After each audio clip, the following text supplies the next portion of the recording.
Hello, it's Fulhamish podcast. This is your sideways view of everything to do with Fulham FC. Thank you for downloading this week's episode. It's the first show of March.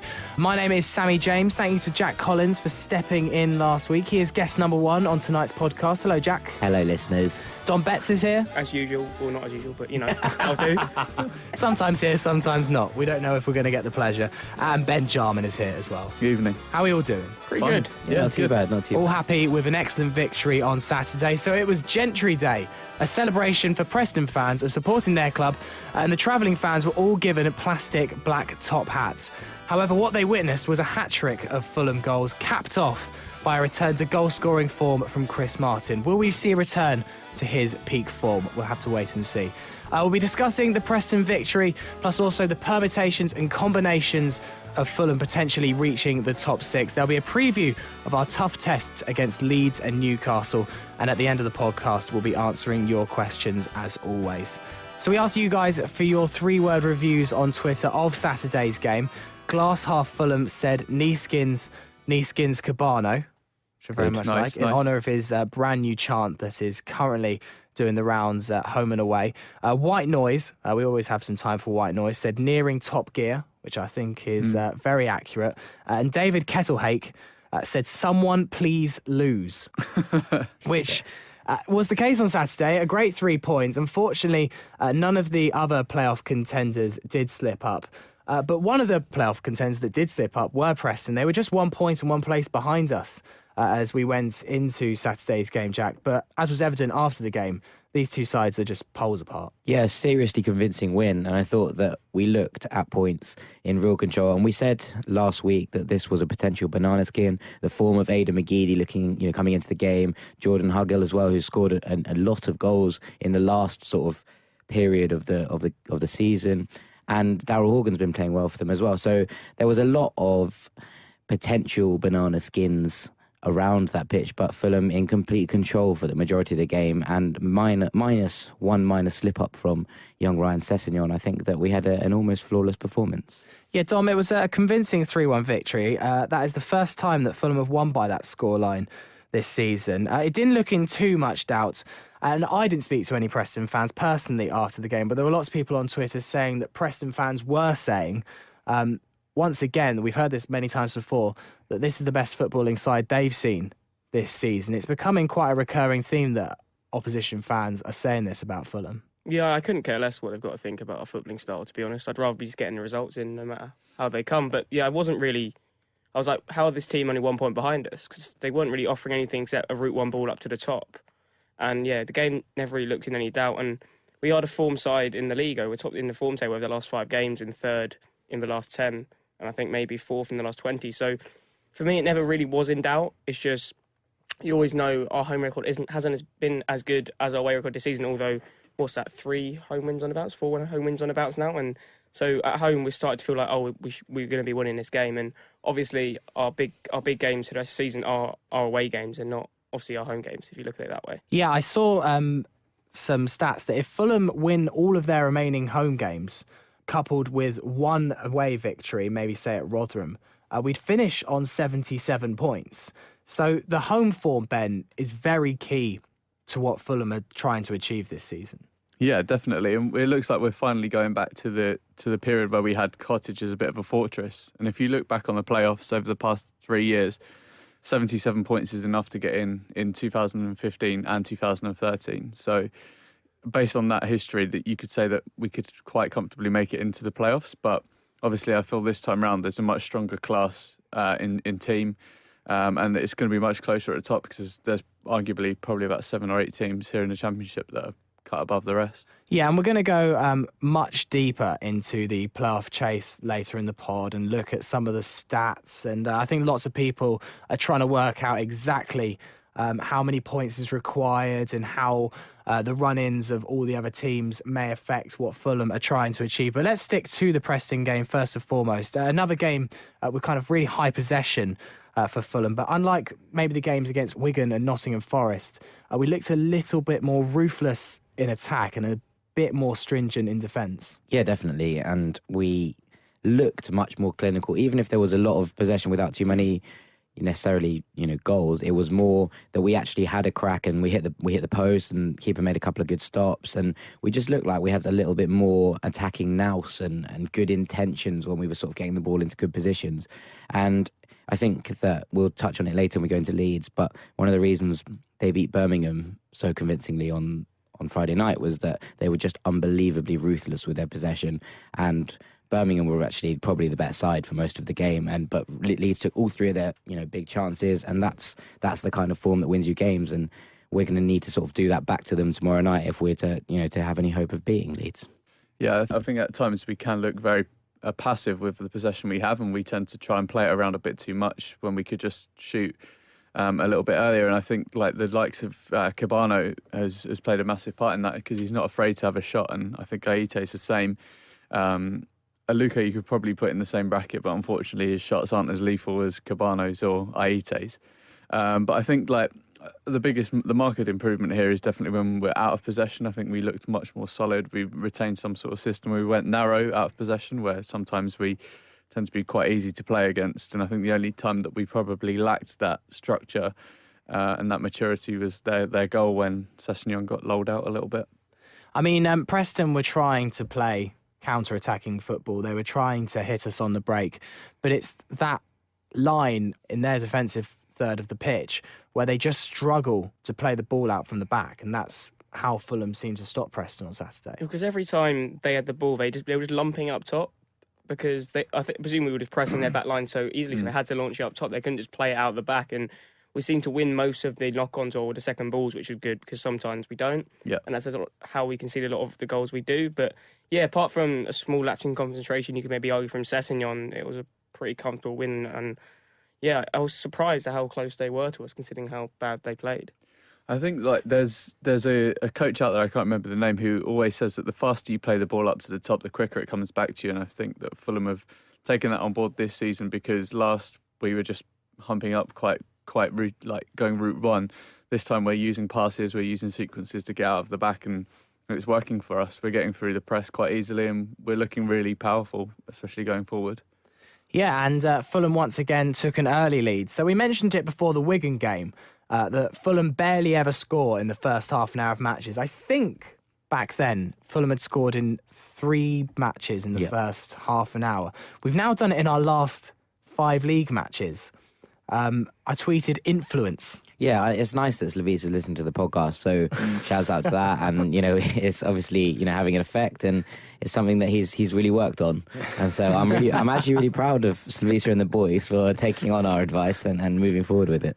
It was a well-worked goal, though. Cabano with a brilliant cutback and great anticipation from Aluko to be first to that cutback.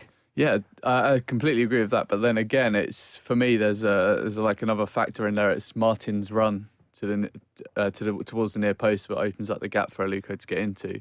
But then before that, I think it's something we haven't really touched on for the past few weeks. But since we lost to Spurs and we had a couple of tricky games before that with Wigan and Forest, we've really introduced the overload back into the system. And if you look on that throw-in, there's probably 4 or 5 players in that corner that pass through the press, and then the ball gets put in, and there's loads of space for Aluko to drift into, and it's fantastic to see. It's a great strike, and on the swivel, and it's a great instinctive finish. And one of the things that I was thinking about earlier is if Aluko shoots low, he tends to do far better than if he shoots high, because we've seen most of his goals this season. His 5 league goals now. I think one of them was the bundle against Preston away. Yeah, and a bundle against Brentford.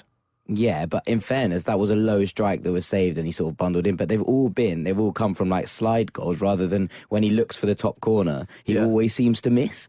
And I think there's something maybe, if the Service is continuing to listen, this is maybe something he should tell Aluko. In Football Manager, we're like, shoot low and hard. And, I think that's probably something that's worth pointing out, that he has, when he's doing that kind of thing on the swivel, keeping shots low, there's a better chance of going in. It's something Cabano's proved kind of its worth as well. Cabano always seems to strike the ball low, and it's paying off for him. Yeah, I had a look at Aluko's stats in Scorker the other day, actually, when I was looking for some stuff on Kenny, and just looked at his, and all of them have come bottom right, I think, for the most part, which is obviously him cutting across his body on his left. So just carry on. Yeah, keep doing what you're doing, man. And then Chris Martin was back in the team on Saturday. That was probably the most interesting point from Slavisa's lineup. Potentially a result of Piazon's injury. Do you think now Chris Martin's going to get a little bit more game time because of Lucas's injury? It changes the dynamic of Fulham's forward play, not having Lucas as an option. He should start anyway. I don't see why he hasn't. He's so critical to the way we attack, and he may not have looked like he was in the game, but he was so critical to our win on Saturday because the amount of time he can hold the ball up, where if Aite or whoever's playing through the middle, they can't do that. And you can tell by his goal, he's a clinical finisher. And it was quite different to many of the other Chris Martin goals we've seen this season. But yeah, I don't understand why he wasn't playing anyway. Like, he's our only number 9, really. Do you think that the 11 that Slavisa put out on Saturday is our strongest 11? I mean, you can maybe argue with Aite in the side for maybe Cabano. But apart from that, yeah, I think that's our strongest side on paper. I think I would have Aite in there, but I think that's because I'm probably a bit more of a fan of his on a personal level. Just a pure fanboy. Yeah, exactly. I think for Martin as well, as we mentioned, the first goal, great movement. The second goal as well, when he pulls off the centre-back of Preston was fantastic. And then the way he just gave the keeper the eyes, the keeper went completely the wrong way, and it's a great finish. I think it just shows his quality, and as Dom says, his ability to hold up the ball against Championship centre-backs who are probably 6'3", 6'4". Him holding it up, I feel much more confident, and his link-up play is much better than a smaller forward would be. And a terrific run from Fredericks. Yeah, I don't know why he was playing inverted fullback for that goal, but he's made a diagonal run across the... Yeah, but I don't understand why no one was closing him down. He's been watching Guardiola again. The Leighton Baines underlap. Yeah. He had so much time on the ball in the middle of the pitch. Yeah, but Martin looked like sharp and engaged again, which was nice to see. And even, people said that it was a good performance, and he was clapped off, obviously, which is nice and good for him. And he's got an opportunity now with Piazon gone to sort of repair that relationship and really, get this chance and grab it and hold it. And if he can then do the business at the business end of the season, then the fans will come back to him, because he is a good player who's going to find the net. And, you wouldn't be surprised now to see him get a run in the team and a run of goals, eh? Yeah, he likes a run of goals. Exactly. I think he's our cool original finisher. As you guys were speaking about Doritos a few pods back, he's a cool finisher. That went to a very left field conversation, that one. I'm not sure how it got there. Preston did manage to get one goal back, a little bit sloppy, as we've said, from Cess not to see the runner coming in behind him. But Cess had a good game until that point, just a minor blip, really, on the afternoon for Fulham. Yeah, it's also a good ball. That's something that needs to be, and it's a good ball and a good run. Cess, it should maybe be slightly more switched on, but as we've pointed out before, we've argued that Cess is arguably more positionally aware than Malone is. So Malone would still be in our attacking half. Yeah, but so you're not. I'm not going to call him out and be like, oh, this would be better or worse. It's not one of those, but.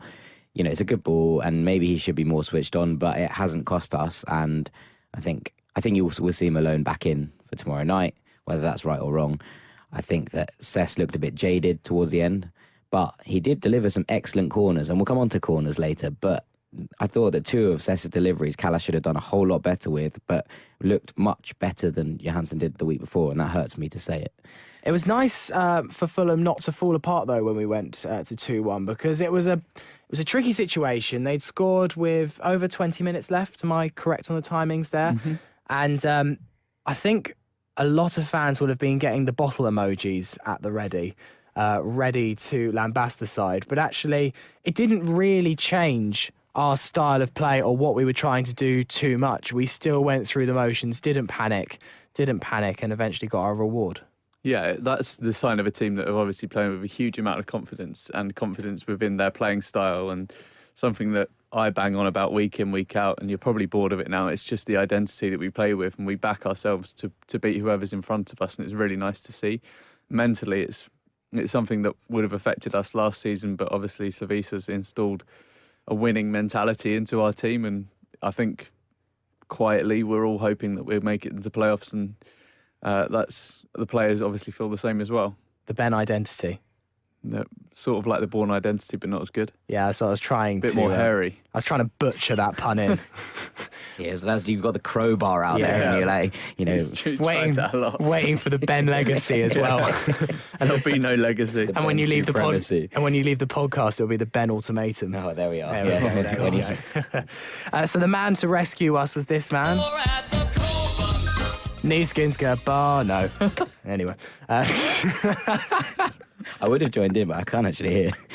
How big an asset could he be now between this point and the end of the season? Because his goals are proving pretty vital. Well, yeah, he did it in Belgium, and I don't understand why people thought he wouldn't do this. It's what he's been doing in his career throughout Belgium. I don't know how we sort of got him, really, because he didn't come to us for a while because they needed him for their Europa League tie, I believe, in Genk. And yeah, he's a really good goal-scoring midfielder. He's sort of a lot different to Aluko. Yeah. Because obviously Aluko maybe offers more to the team overall, but as a goal-scoring asset in midfield, you can't really look past Niskins Cabano. And he doesn't really score wonder goals. He just gets goals when it's needed of him. They're all scrappy, aren't they? Oh, this one weekend was quite nice. Yeah, it was. It was a good finish. It was a good finish. He's got 5 goals/assists in 5 games since Wigan now, and he's come back from AFCON on some sort of fire, and it's exactly what we need at, I'm going to use this phrase again, the business end of the season. There we go. And he looks like the kind of player that, could be, that asset that changes us from 7th to 6th, or, that's the kind of margins we're working with now. And if you've got someone who's going to, score them scrappy winners and scrappy, points to get you points, and already, so what's Cabano's worth? 5 points already on his own. Yeah. From Wigan and Forest and Cardiff. Yeah. So those 5 points are the difference between us being 5 behind with a game in hand or 10 behind with a game in hand, and that's a real different position. I like him because of his incisiveness. I think if you compare him directly to Aluko, he's very, very good at getting into the box and running the channels and giving himself an option to score, whereas Aluko does all his work outside the box, and I feel like that sort of withdrawn winger role that Aluko plays, whereas Cabano is sort of like a running behind, is a really nice balance to have up front. I feel like him and Aita are very, very similar in their playing style, and you can see that because they both came through the same academy, I believe, in France. So Cabano won an award not long ago, actually, about being the best African player at Clairefontaine, I think it is, which is like the academy that all the guys come through, and he also came through the PSG academy a couple of years ahead of, if not alongside, Moussa Dembele, and won copious amounts of awards there as well, and scored a lot of goals. So he can definitely do it. He can do the business. At the business end. That's exactly right. So that victory, the 3-1 victory against Preston, left Fulham on 56 points, 7th in the table. We now actually have a real buffer around us in terms of points from the sides either above us or below us. So it's 5 points up to Sheffield Wednesday, 4 points down to Norwich City. I know we've got the game in hand, which comes a week on Tuesday against Blackburn Rovers. But it means whatever happens tomorrow night against Leeds, we will be in 7th place once the final whistle blows, unless I've horrendously miscalculated something. You haven't. I haven't. So it leaves Fulham in a position where we really can, I think, start to look at the playoffs. And I remember, I think, a few weeks ago when we were talking about the playoffs, I seem to remember Don was here on this one, and we just were all saying, nah, it's just a bit out of reach. It's probably not going to happen. And I think it's still more likely to not happen than to happen. But certainly Fulham fans are starting to believe, starting to dream a little bit that it might be possible. So I put a poll out on Twitter yesterday. I said we're going to go in depth onto the playoff chase, and that's what we'll do next. I said, who do you think won't make the top 6? Rather than a straight, will Fulham make the playoffs? I thought it'd be interesting to see. This kind of answers 2 questions. A, do you think Fulham will make the playoffs? And B, if we do make the playoffs, who will it be at the expense at? 791 votes on this, so best part of 1,000 people. So I feel like it's a good spread of opinion from Fulham fans. 30% said Fulham won't make it. So that's 30% of people thinking that Fulham won't make the playoffs. That means, in theory, 70% of Fulham fans think we're going to make the playoffs, which I think is quite telling.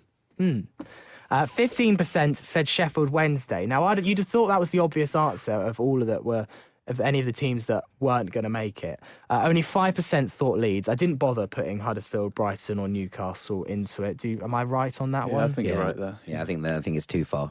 And then maths fans, you may have calculated, that leaves 50% remaining for Reading to not make the playoffs. Reading currently, that's 7 points ahead of us. Yaps chaps in the hunt for the playoffs. I mean, let's look at Reading first, as everyone said that they are the guys that we think most likely to catch. They've got a tough run in, but 7 points, even with a game in hand, is a lot to make up in just 12 games. They've got a tough next 4, and then it looks like being relatively straightforward for Reading. They've got Newcastle at home, Preston away, Wednesday away, Leeds at home in their next 4 fixtures. Like, you could genuinely get 0 points there. That's the kind of quick crux. But then it becomes very, very simple for Reading. If Reading are still in the top 6 by the time they finish playing Leeds at home in 3 weeks' time, then I think Reading will make the playoffs. I feel like people are underestimating Reading quite a bit here. I mean, despite them having quite a limited squad and people feeling the same way about it, and I have to admit, I feel like they have a quite an average squad as well. The way they're playing, the system they play in, they understand it quite well, and they're up there for a reason, you know. They keep grinding out results, and this week they ground out another one against Wolves, who by and large were on top for quite a large majority of that game.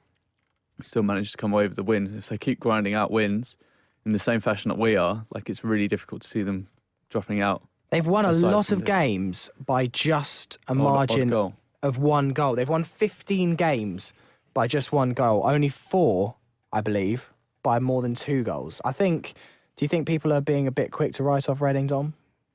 I think they look at them because we beat them 5-0 at home, and then they didn't really look at the away fixture where we didn't really look like we were giving anything. And as Ben said, they're really good at just grinding out results. And when you're going for the playoffs, that's what you need to do. But when you're looking at all these teams, I think it's not to look at their run-ins, but the fixtures we've got against teams in the top 6, because that's where we're going to be gaining points potentially, and they'll be losing points, because we've still got some very, very tough away games to go. We've obviously got Newcastle on Saturday, we've got Norwich away on Good Friday, we've got Huddersfield away and Sheffield Wednesday away.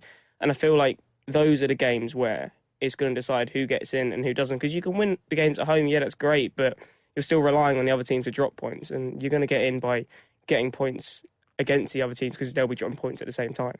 And then Sheffield Wednesday. Now, only 15% of Fulham fans thought that Sheffield Wednesday would be the team to catch. They're the closest in terms of points at the moment.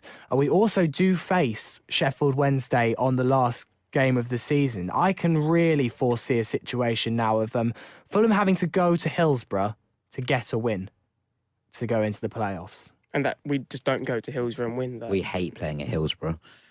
I know, it's not a lovely fixture to end the season, and there may be only a handful of Fulham fans at the moment, given the whole train situation, seeing as no train from London gets you to Sheffield in time. They, though, do keep grinding out results, and a very impressive victory over Norwich demolished them. Yeah, well, they have Jordan Rhodes. I mean, what? It's not even that, though. They were absolutely destroyed Norwich, and it was, there was a couple of chances that maybe Norwich should have put away one more, but overall, the entire fixture of play was all Wednesday, and they looked like they were going to score every time they got into the opposition half.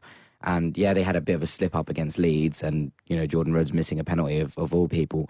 But I think that the way they're playing and the games they have coming up, they've got Burton at home next, and then Villa. Like, you can see them starting to put the gears into place, and a bit like us to a point, but you can see them starting to crank up the gears. And their run-in, I think, is possibly the nicest of anyone's. They have the only tricky fixtures they really have left. I know everyone can beat everyone in the Championship, but the only fixtures you look at them and go, oh, maybe that'll be a bit tough. Reading at home, Newcastle at home, and Fulham at home. And they're all home games. And they're the kind of, results that if your home form starts to improve to that extent, and it has been good, are they going to slip up more than 3 times? And even if they lost all 3 of those games, I think they'd probably still make it. You said earlier to me, Jack, that you've kind of put together like a bit of a fantasy football index of the fixtures remaining, as in like rated the fixtures 1 to 5. Yeah. What was the outcome out of doing that? Well, I took all the fixtures and divided them by the amount of games left because I thought that would give a more ridiculous index. I rated them 1 to 5. So Newcastle away is a 5 and Rotherham at home is a 1. Right, okay. Rotherham away is also a 1, but, it's one of those. So I've got 2.5. In terms of difficulty ratings, higher is worse. 2.55 for the Reading run-in, 2.55 for the Wednesday run-in, 2.91 for Leeds' run-in, and then 2.67 for Fulham. But the problem with that is that Fulham's next 2 games are difficult games, and their last 4 are last 3 are difficult games as well. So you think that the kind of period for Fulham where things are going to be make or break is in these 7 games between Blackburn and Villa at home. And Blackburn, Wolves, Rotherham, Derby, Ipswich, Norwich, Villa. If Fulham can get 5 wins, 6 wins there, and not lose, then you think that there's a good shot for Fulham. But they're going to really need to pull it out of the bag in that kind of period, I think.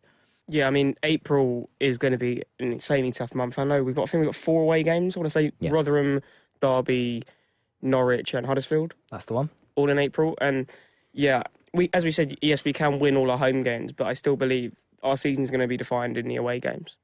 Because, I mean, we may average 77 points or whatever it was, but you have to look at the other teams where they're picking up points. And as I repeated earlier, it's just us picking up points against the teams who are going for playoffs as well. Because I think we can't just rely on them to be dropping points. We need to be the team taking the points off them. 100%. If Fulham are, I think where I said earlier, if Reading were in the top 6 at the end of that Leeds game, then they're pretty much a shoo-in, I think. I think if Fulham are in the top 6 after Huddersfield away, with just Brentford at home and Wednesday away to play, then we've got a decent shot. That's the kind of place we need to be. It's not even 1 point behind. We need to be in the top 6 by the end of that game. It's absolutely critical for us to take points off, like Dom says, those other guys that are in the top 6, and we can start that with hopefully a big win tomorrow night. Yeah. And if not, just making sure that Leeds don't take the 3 home would be great.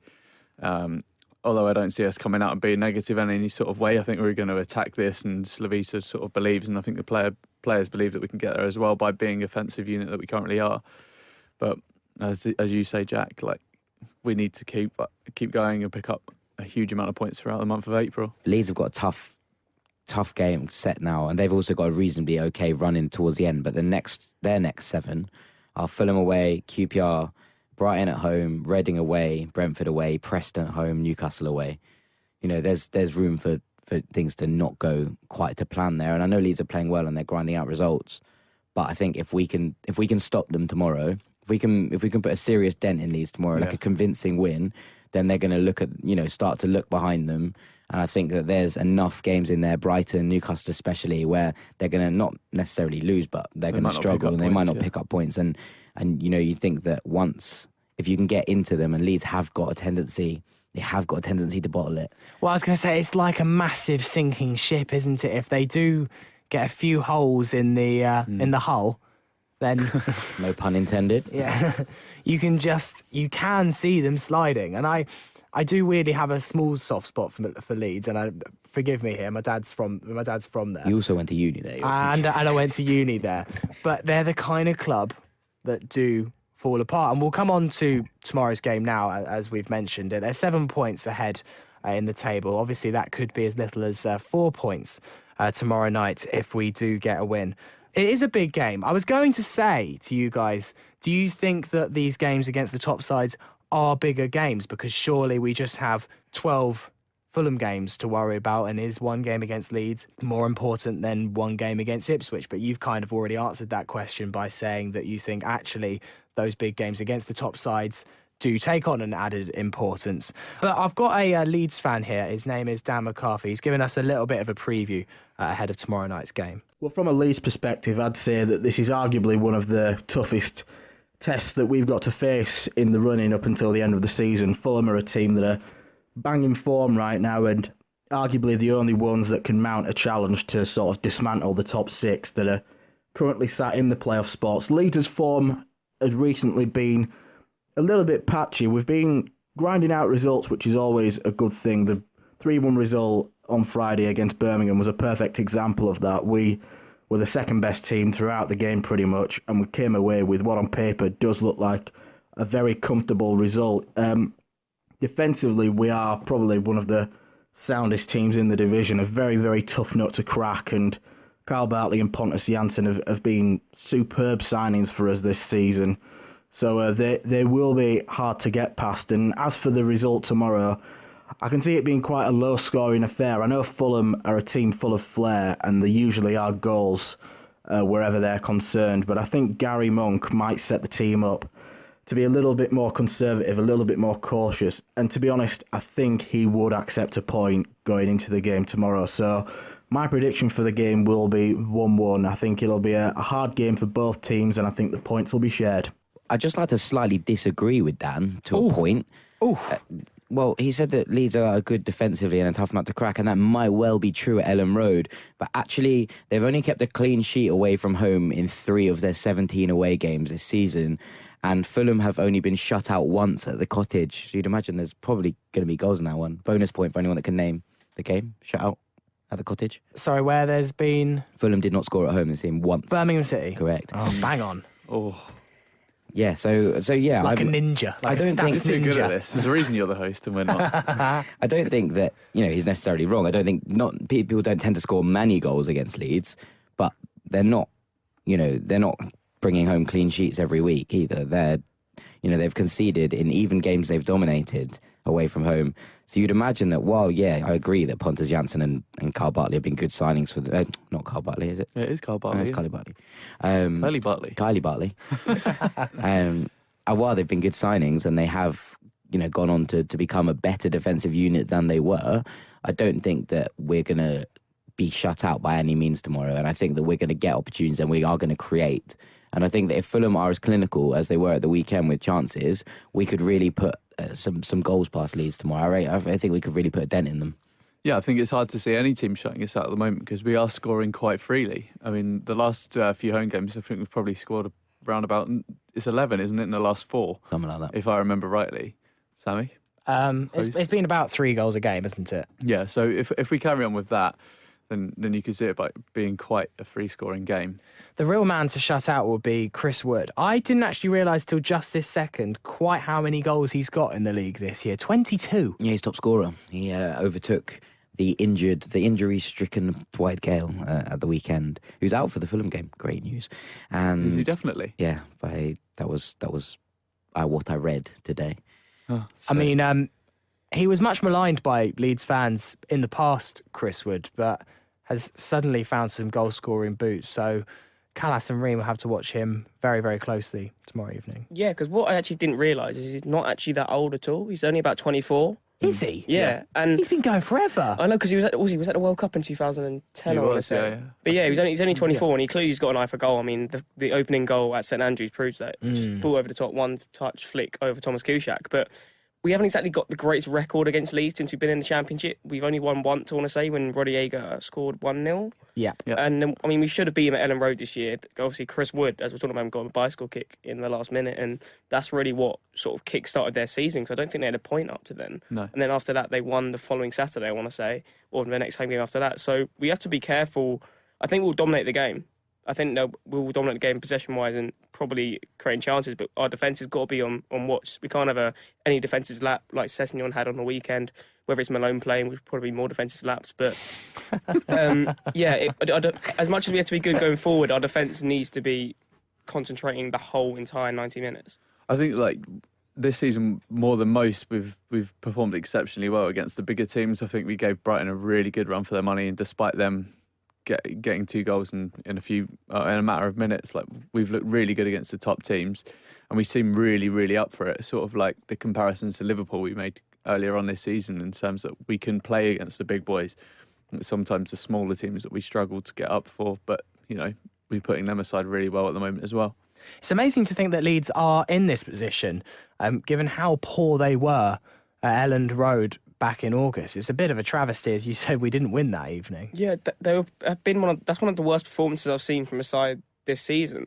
They were just dreadful. I mean, we dominated the entire game, and then they just had a bit of energy. Second wind kicked in them in the last 5 minutes or so, and they got that last-minute equaliser. I mean, Tom Kearney scored that wonderful curled effort that curled into the bottom left corner. But yeah, I think we should, if we as clinical as we were on Saturday, then we should be taking the 3 points in this game. And I think everyone says they'll take a point. I don't think we can, because it's a team we need to be taking points off, and because Leeds aren't definite for playoffs yet. Because if they lose this game and then we win our game in hand, we realistically could be only 1 point behind them. So I think it's actually a must-win game. Cool. Well, the game is, as we speak, tomorrow night, 7:45 at the Cottage. If you want to read an in-depth preview on the game, go to fulhamishpod.co.uk, and our man, Jack Collins, has written a preview. Yes, it's basically what I just said about them conceding lots of goals away from home and Chris Wood being quite good.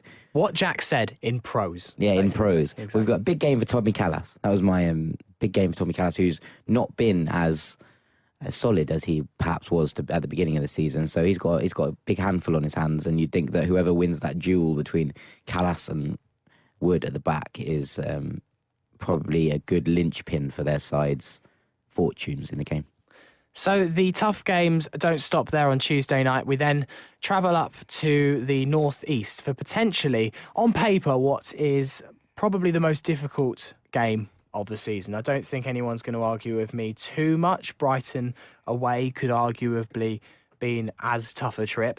Interestingly, Huddersfield had around 75% possession against Newcastle Saturday tea time when Newcastle won 3-1. So it could be a case, despite us visiting a side top of the league, that will still, by far and away, boss the possession. I think a way to look at that also is that Newcastle are a totally different side at home than they are away. Away, they're just the best side in the league, whereas at home, I think in the home league table, they'd only be about 7th in the league, or 6th. No idea. But they haven't been that good at home, because every team, bar maybe a few's going there, it's their cup final. Like your Rotherhams, your Burtons, they didn't get to go to these 50,000 seat stadiums. I mean, Blackburn did the double over them, and so I think on paper it looks the hardest game, but I don't think it actually is. You are bang on there, actually. Newcastle top of the away table, only 3 defeats, obviously one of them at the Cottage, and wow, 12 more points away from home than the second team in the away table, which is Brighton. So they've taken 41 points on the road. But as you say, 7th in the league in terms of home form.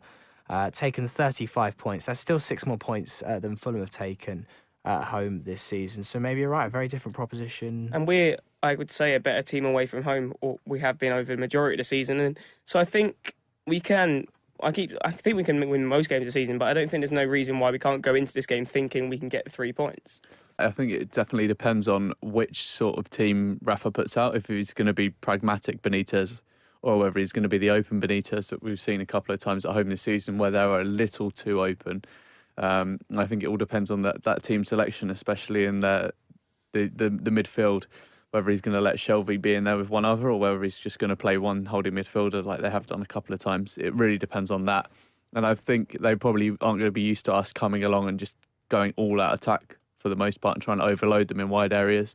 They probably won't be used to that. So I think we're in with a big chance here. Do you think Slavisa's approach may depend on what the result is tomorrow night against Leeds? If he gets the win against Leeds, he may be a little more cautious, looking for the draw. If he doesn't get the win against Leeds, he might just go all out. Or do you think Slavisa won't let one game influence his thinking on another? I think we've got to go for the win in both games, really, because we're going for playoffs, but we're behind in these points, so we need to be getting as many points as we can. I think you have to look at every game, as you sort of said, for the rest of the season, that every game is a must-win, because we need to be winning and hoping that the other teams drop points. To quote Bruce Forsyth, points make prizes. Of all your quotes this year, that's the best. I love that. Pulls out Bruce Forsyth in times of trouble. So would you not take a draw then? I'd take a draw, but I don't want to be going into the game trying to get a draw. I see what you mean. Yeah, going for a draw is probably probably the riskiest way to approach a game in football ever. Yeah. But I think the way Jokanovic plays his football anyway, regardless of who we're against, regardless of what result we need, he'll probably come out swinging anyway. Hopefully not as badly as David Hay did this weekend. Well, that game is at 3 o'clock on Saturday. Don't forget, for all the reaction to both the Leeds and Newcastle games make sure you're tuned into next week's podcast. And if you're off on the trip to the northeast, I know Farrell is, Don will be as well. Have a wonderful time. Always Great night out. Stay. one of the best. Don't come home. One of the best away trips I've ever done. Yeah, Newcastle 100%. away. Go I'm to Top Palace. Good there. 3 trebles for a fiver at the Soho rooms. Yep. And they're bubblegum flavour. Jack and his northeast tips could last all evening. So let's get on to your questions that you've been sending in today via email and via Twitter. Secretary Jack is just rustling around the postbag right now. What's come in? We've got 3 really good questions, actually. Okay. So thank you to these 3 contributors. I'm going to start with Richard Hobson at Hobson FFC. He likes Fulham. He says, is a lack of depth going to cost us? Our only attacking sub on Saturday was Syriac. Well, what I don't understand is why wasn't... Because Piers on Anita was out, I thought George Williams might be on the bench for the game. Yeah. And I don't understand why, what's the risk in putting on? We had a back 4 on our bench. Yeah, I know. We had a totally new back 4. And it's like, we're playing Preston at home. We don't need that many defensive options. But I feel like it's been like that quite many times this season, that we just don't have many attacking options off the bench. I remember another game where I think we just had a striker on the bench, and then our only other attacking option after that was Ryan Sessegnon. That was against QPR away. That was it. And yeah, I do think we do lack in depth. If we get injuries to pretty much any more attackers, especially the 3 you play behind the striker, we're going to be in relatively deep trouble, because there's not, again, as we say, there's not much depth there. I mean, you could argue maybe George Williams does deserve maybe a small little go in the side, or just send out on loan someone. He's like, I know he was at 11-11 or something in under 23 in the PL2, and the I don't know if he plays in the Division Cup. Is that under 23s as well? I think he's played in the PL Cup as well, and I think he scored in that as well. So yeah, so I thought he might make the bench on Saturday, but clearly not. So yeah, I do think we do lack in depth in attacking positions, where in defence I think we're pretty solid.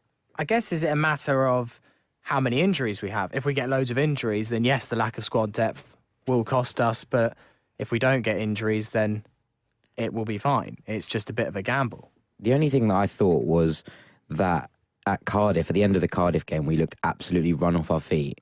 And against Preston this week, we looked much better and much fresher.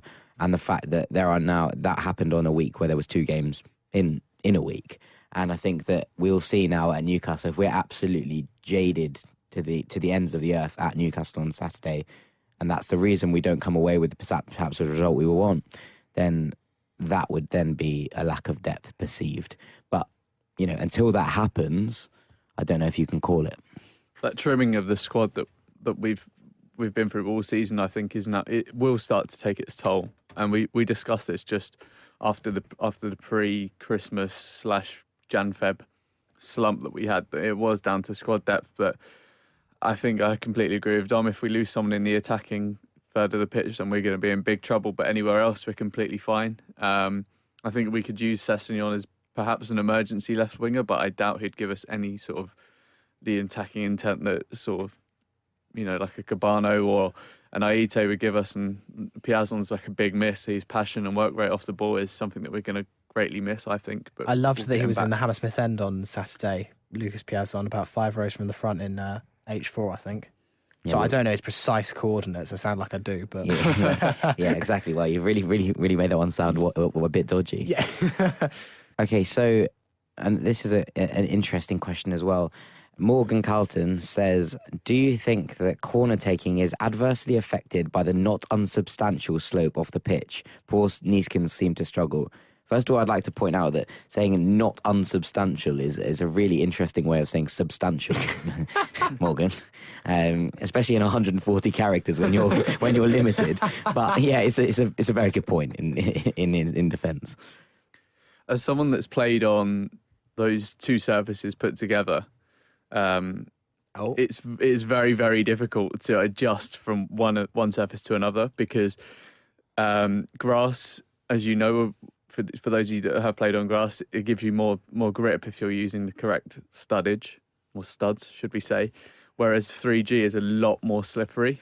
And if you go from one surface to the other, it's very, very hard for your feet to adjust and for your studs to give you the correct grip needed. So if I was Fulham, which unfortunately I'm not, and I'm also not the groundsman, I would extend that playing surface out to the edge just to give us more grip on a corner. But it is quite a small change, but at that level of football, you probably would feel it. I personally feel that we've got the wrong person on corners anyway. The person that's taking them is hovering around on the edge of the box looking for a worldie all the time. So, in my opinion, maybe a bit. Is it the same at the Putney end? Is it the big slope and the 3G off the back? Yeah. Because I've never really been down that end very much to see it. It just looks difficult as you're running up the hill. Like if you've ever played golf, like if you're trying to hit a shot on a hill, it's just very difficult. Your body has to stand in ways that is just not meant to stand. And I just feel like they're doing that run up kind of up. They're having to run up the hill so your feet are in one position. Then quickly they've got to stand in a position that's flat ground. But I've always thought this for years, and actually I've never thought that anyone else has ever picked up on the corner thing. I was going to say, do you think it's maybe because we're not that good at corners? I was going to say... And we like playing short corners, and it probably distracts other teams who score from set pieces more than it does us. But I have seen plenty of other teams score corners, which kind is true, puts ends to my theory. I just think we can't take corners. Yeah, we're not very good at them. We really aren't. But also, it is actually a better bet to take a short corner every time. And I was reading some interesting bits and bobs about short corners and how you keep possession. And the amount of times you score from a corner is like 0.009 or something like that. It's 0.06. 0.06. That's the amount of times you score from a corner, which means that you'd need what? Well over 100 corners. Well over 100 corners to score a corner. So, is it better to go short and keep possession every time? And I'd argue that the answer is yes. Well, as we can't take corners, probably, yeah. No, but even in general, like, that's for everyone. Imagine how bad that figure must be for us when we're not good at corners at the best of times. We have a very small team as well, Yeah. so there's not exactly too many towering centre-backs coming in, a la Pulis or something, to score lots of set pieces. I do see the advantage of having a short corner because as a reaction, automatically the opposing team will run out and therefore you have less cover on the goalposts. I suppose the disadvantage to that is that you can't get around the keeper to stop him coming to claim it. But then again, the keepers can barely be touched nowadays before there's a foul called anyway. So I think there is an advantage to having short corners. The crowd just hate it. As soon as we go short, it's like, oh, why have we done this? But I can see why we would. So we're going to bring us on to our final question, and this is from Briefcase Ben at Briefcase FFC, who says, if we miss out on the playoffs and don't go up this season, where do you see our chances lying next season? Well, look at Sheffield Wednesday. They lost in the playoff final. They pretty much kept the same core group of players, and they just built on that. I think they could have built on it a bit better. I thought they'd be challenged. I thought they'd be where Huddersfield are, let's say. But yeah, I think that if we keep our core group of players and just build on that, and there's no reason why we can't finish in the playoffs next year or even challenge for the top two. If we, as long as we keep the core group of players and even possibly get a couple of the Chelsea loanees on a permanent. Yeah, definitely. I think someone posted a picture of Callas, Kearney and Sessegnon earlier and said, scenes if these three are still here next year. That was Frankie Taylor. There we are. So shout out that. That was a great tweet. Good Twitter account to follow, actually. Yeah, it's good tweets. But I think that is the key thing for me with that question is it is a matter of who we keep next year. And I just personally don't see us having exactly the same core group of players. I think that one or two of our core group will go if we don't get promoted this season. But I have faith in Fulham's recruitment in order to replace those players with equally prominent players in the summer, should we fail up to go this year, that would put us in a place to challenge for the playoffs or promotion next year. I just don't see Slavisa. But I mean, you can look at Brighton and Sheffield Wednesday. They didn't really lose any key players really from their sides that were challenging last year. So I don't see any reason why we can't. No, I guess the only difference for us is that I feel like two of our key players don't belong to us. Oh yeah, I can't disagree with that point. But at the same time, I think our recruitment process has been markedly improved over the past 2 years or so. And we've seen the benefits of that on the pitch. And obviously, if we have that base to build on, the experience of this season, the maturity of the squad, because if we look at it, the majority of our players are quite young. Yeah. Probably under 25 for the most part. And we are maturing as a unit. We're maturing in terms of our footballing style. And then obviously with Slavisa signing a 2-year deal, it's clear to see we've got a bit more of a longer term vision. The way we're handling ourselves off the pitch is always good as well. So I can see us aiming for automatics next year if we don't go up this year. So I think for me, the future's quite bright. Yeah, and is it orange? No, it's white and black. Yeah, It's the white and future's- black, The there we future's go. bright, the future's white. Sound like Trump. Making Fulham great again. So that is the end of this week's podcast. Thank you once again for listening. Secretary Jack, do you have a title for today's podcast? I do. Oh, hello. And in honour of Preston's hat game, where they all turned up in their bowler hats, I'm just going to go for simply bowled over. Oh, very nice, very nice. Bowled Over then is the title for today's podcast. We will be back next Monday, looking back at the Leeds and Newcastle games, and then looking forward to the 2 games in a week at Craven Cottage. The game in hand, the all-important game in hand against Blackburn Rovers. And then we face Wolves on the Saturday, and then that is our games for March done.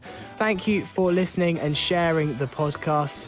Please do give us a follow if you don't already on social media at fulhamishpod, on Twitter, on Instagram, and also on Facebook. Make sure you follow us on there for all the latest updates throughout the week. We tweet all the time. It's not just the podcast that we're active for on a Monday. We're full of funny jokes and witty analysis and all sorts. Full of our fair share of memes as well. We do like a meme. We do like an meme, and I probably like an emoji a little bit too much, don't I? Yeah, but, we all have our faults. We Sammy. do all have our faults. So we'll be back next week. Ben, Dom and Jack, thank you very much for joining me. No worries. See you later. Take it easy.